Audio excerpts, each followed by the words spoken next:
Imagine it's May 11th, 1995.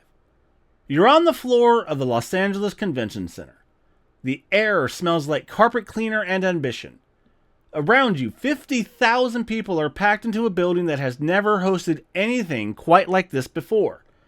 Because nothing quite like this has ever existed before.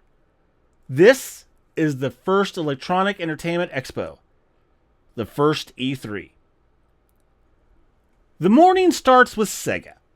Their CEO, Tom Kalinske, walks to the podium and with almost no build-up, drops a bomb. The Sega Saturn is not coming in September. It's available right now. Today. In stores. 30,000 units shipping to retailers as he speaks. The crowd erupts. Then Sony takes the stage. Their executive, Steve Race, walks to the microphone. $299. That's it. That's the whole speech. Sega had just announced their console at $399. Sony had just won the room in 4 seconds. Nintendo shows the Virtual Boy. The future, apparently, is red. 3 companies, 3 days, 1 convention center in Los Angeles, and the console war that would define a generation playing out in real time in front of 50,000 witnesses. We're talking about all this and more on This Week in Video Game History.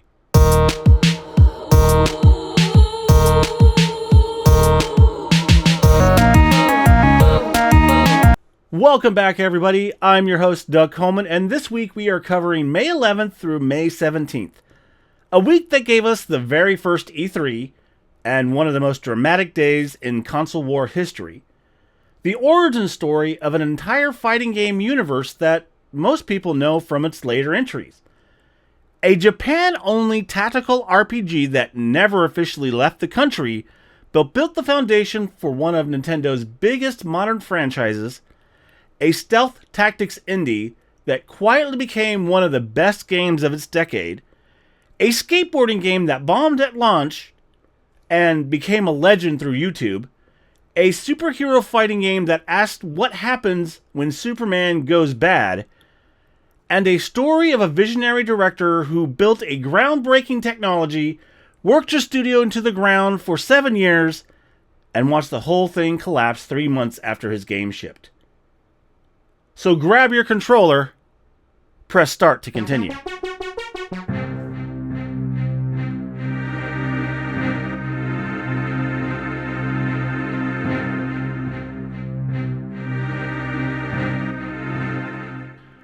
Here's something that will blow your mind. One of the most important Fire Emblem games ever made never officially left Japan. Not once. Genealogy of the Holy War hit the Super Famicom on May 14th, 1996, and it was unlike anything the series had produced before. Where earlier Fire Emblems were tight, contained tactical battles, Genealogy was enormous. Sprawling maps that took hours to complete, a story spanning 2 generations of characters, and a romance system where the children your units had together inherited their parents' stats and weapons. It was ambitious to the point of being radical. It was also the last game produced by Gunpei Yokoi before his departure from Nintendo. Yokoi would go on to create the Game Boy Pocket, leave Nintendo in 1996, and die in a traffic accident the following year. Genealogy of the Holy War never got an official Western release. It still hasn't. But the DNA of every modern Fire Emblem, the relationships, the generational storytelling, the emotional stakes, traces back to this game that most Western players have only ever experienced through fan translation.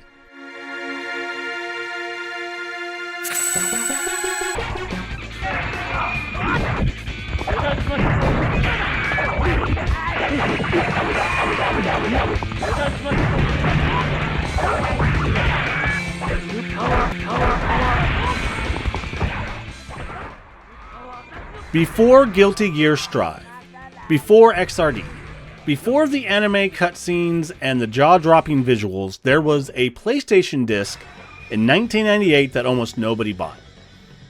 Guilty Gear, developed by Arc System Works and directed by Daisuke Ishiwati, hit Japanese shelves on May 14, 1998, and landed in North America shortly after, to almost complete commercial silence. The game was ferociously difficult, mechanically dense, and built around a heavy metal aesthetic at a time when the fighting game market was already overcrowded. Ishiwatari composed the entire soundtrack himself, wrote the lore, designed the characters, and directed the game. A one-man creative vision that the market largely ignored. It sold poorly enough that a sequel seemed impossible. But the cult that formed around it was loud enough that Arc System Works kept going. And what followed was one of the most visually and mechanically innovative fighting game franchises in history. The original Guilty Gear is essentially the rough draft of a masterpiece. Almost no one played it at the time. Almost everyone who did never forgot it.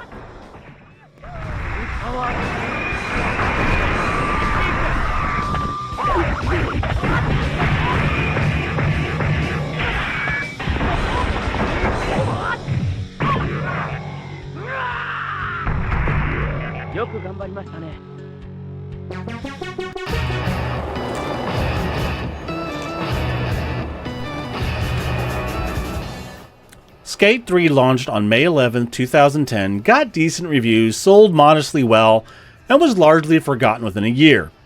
Then something strange happened. YouTube happened. Let's Play culture happened. And Skate 3, with its gloriously broken physics engine, its ragdoll wipeouts, its absolute commitment to sending your character tumbling down staircases in increasingly absurd ways, became one of the most watched games on the internet. Every major gaming channel played it.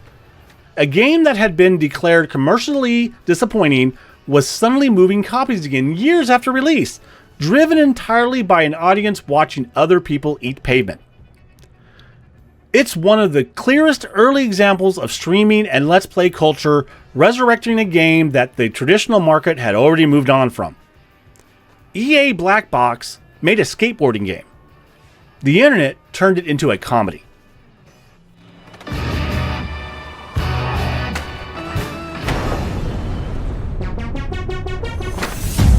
Corporate firewall breached.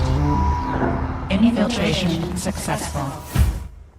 Clei Entertainment had already given the world Don't Starve and Mark of the Ninja when they released Invisible, Inc. on May 12, 2015. And it might have been the best thing they've ever made. A turn-based stealth tactics game set in a corporate dystopia, Invisible, Inc. dropped you into procedurally generated missions with a small team of agents, limited resources, and an alarm system that got progressively more dangerous the longer you stayed on the map. Every decision mattered. Every turn cost you something. And when an agent died, they were gone permanently. The game asked you to think like a spy, not just about what was in front of you, but about what would be in front of you 3 turns from now.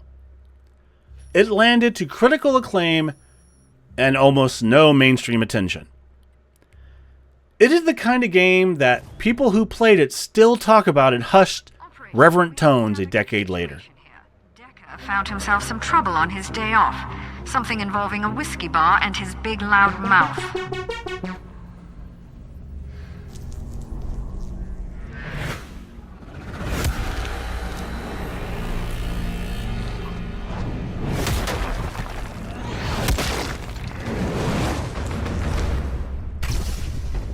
They say that battle changes you. NetherRealm Studios released Injustice 2 on May 16, 2017, and it did something fighting games almost never do. It gave people a reason to keep playing even after they've already won. The gear system let players earn and equip stat-modifying equipment across every character, meaning every match dropped loot, and every loot drop changed your build, and the line between fighting game and RPG got genuinely blurry. The story modes, Superman in prison, Batman holding the line, Brainiac arriving to complicate everything, was cinematic enough that people who had never touched a fighting game watched it start to finish on YouTube. The DC roster was deep, the mechanics were tight, and the game sold over 4 million copies. NetherRealm had already proven with Mortal Kombat that they could make a great fighting game. Injustice 2 proved they could build a world. Put the devil on the other side, and I will show up. Evolved. Adapted. And prepared. To fight.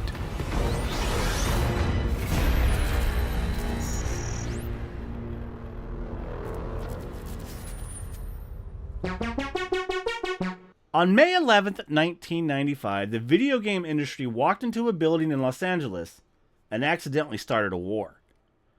Before E3 existed, the industry showed its games at the Consumer Electronics Show, where they were literally put outside, in a tent, in the parking lot, in the rain.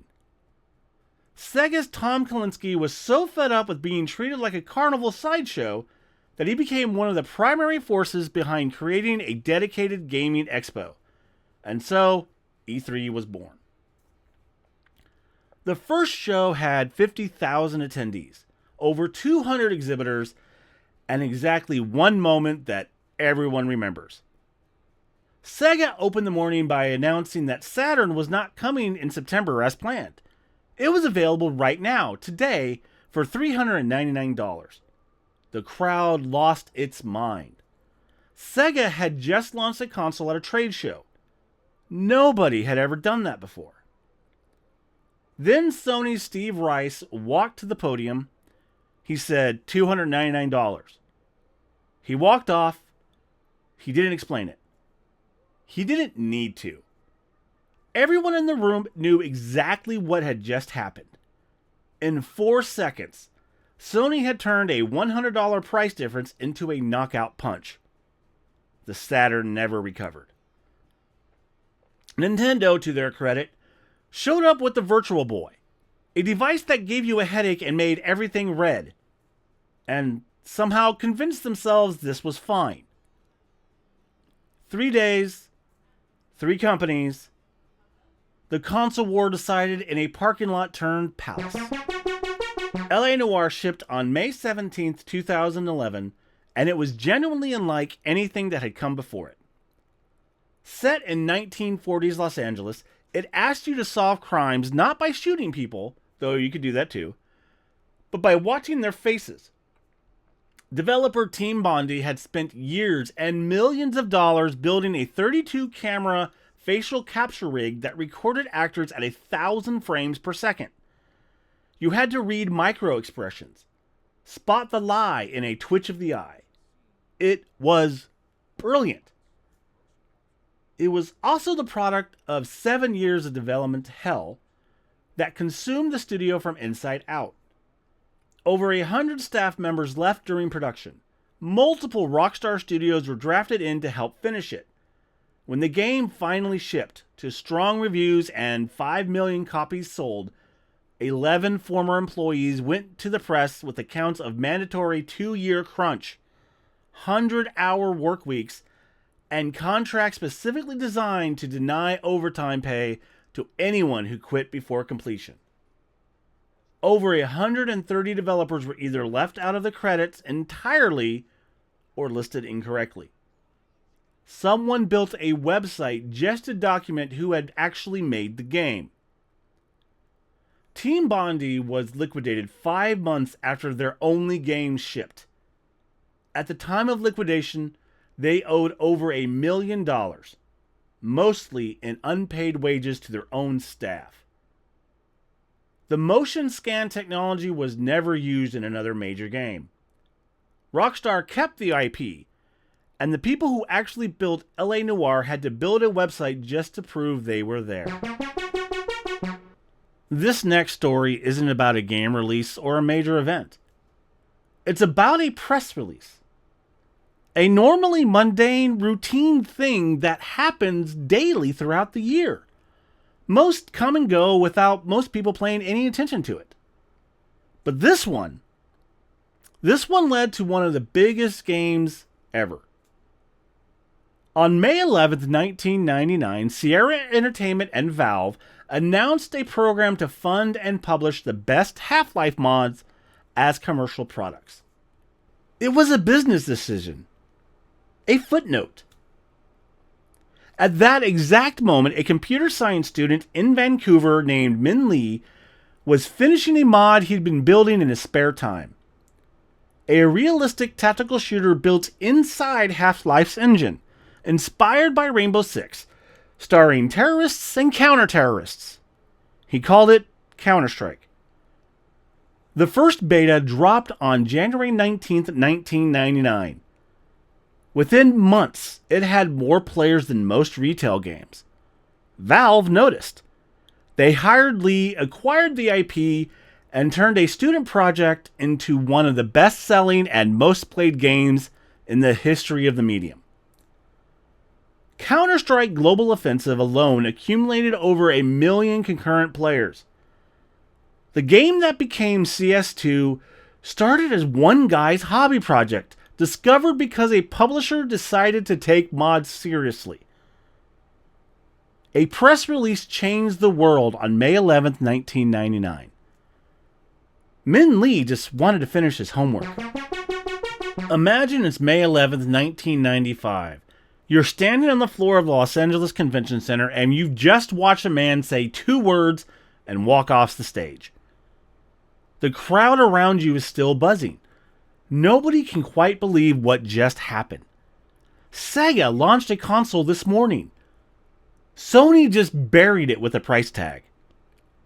Nintendo is somewhere in the building showing people a red headache machine and calling it the future. You don't know it yet. Nobody does. But you are watching the moment the PlayStation era begins.